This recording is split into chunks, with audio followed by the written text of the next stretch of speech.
they are on point as far as workers are concerned and what they look out to and what they look out for. But I must admit that the government has already recognized some of these disparities and has taken steps to correct them. If Dr. Otu and other contributors will attest to that, government has already agreed to set up a technical committee at the National Tripartite Committee level to review the single spine pay policy.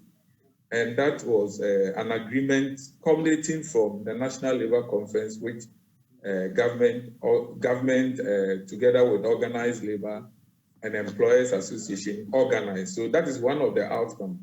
And government has honored its promise by setting up the committee. So I think on 26th, God willing, the committee will be made public to address some of these disparities.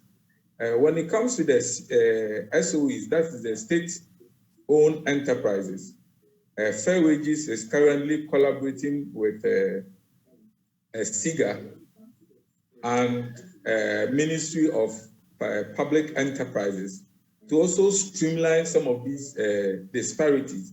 And in fact, across the SOEs, there are some also disparities even across them. So Fair Wages, together with the other parties that I have mentioned, are taking steps to ensure that these disparities are corrected. I must also admit that some of these things have existed for quite a very long time. So we have a lot of clauses. You are a lawyer, that you must also be sure that you don't make anybody worse off. But these things must be done with a lot of circumstances. But I understand and appreciate the disparities, especially between CEOs and their directors and the other workers, disparities in the public sector as to the public service and those who are, working in the SOEs.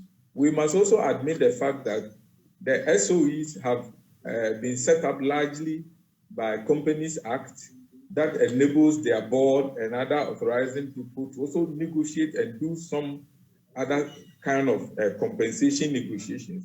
But of course, fair wages law is also there to ensure that we are able to coordinate, manage collective bargaining processes. So the steps are being taken, and I'm very positive about it that in the coming months, things will be streamlined.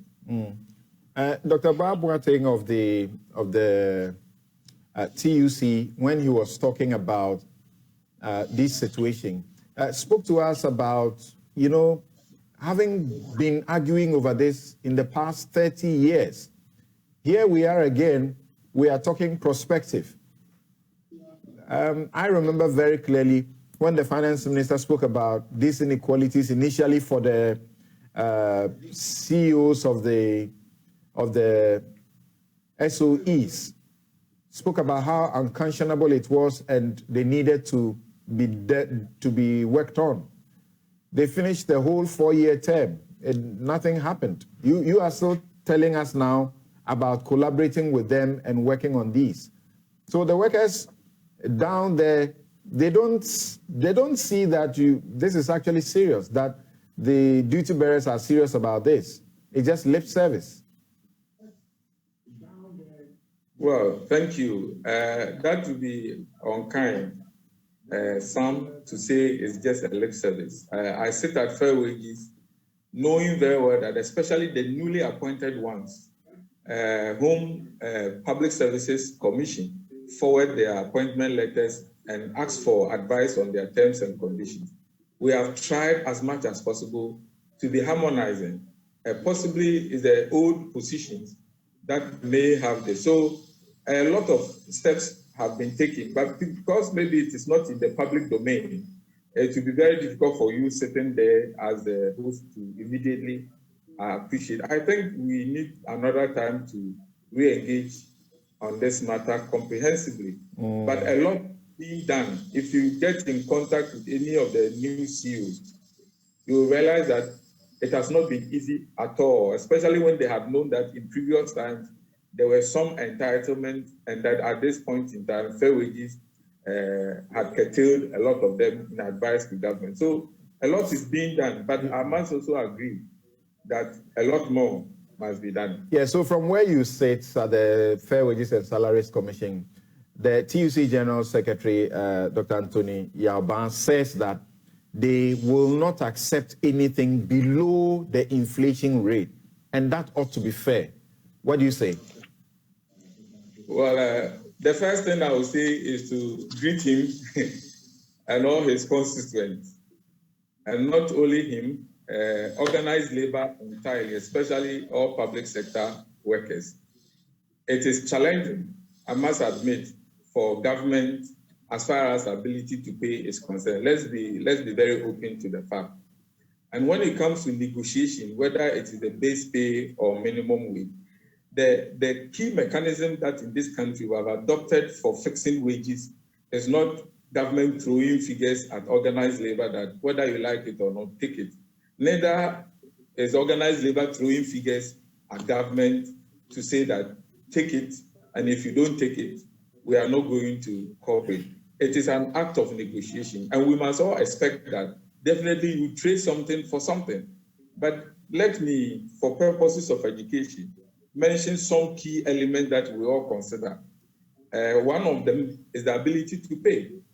If an employer has not got the ability to pay, you might go to court, you might do many other things. That ability to pay is a very key consideration. And not only that, the minimum wage, for example, is used as a mechanism to achieve many other things. For example, it is used to alleviate poverty. So we'll be looking at poverty levels, what is the minimum wage floor. We will be looking at cost of living, of course, as they have mentioned. And you must also be very, very sensitive to the private sector, that you also don't fix wages at such a high level to the extent that the private sector will not be able to create jobs and hire others. Okay. So we have quickly before we go to this neutrality allowance thing, you spoke of a committee. Which committee is this? As my appeal to organized labor, that yes, we really appreciate the times in which we find ourselves. Please, cooperation is needed, and I'm sure when we get to the table to negotiate, they will be able to consider all these things. Yeah, I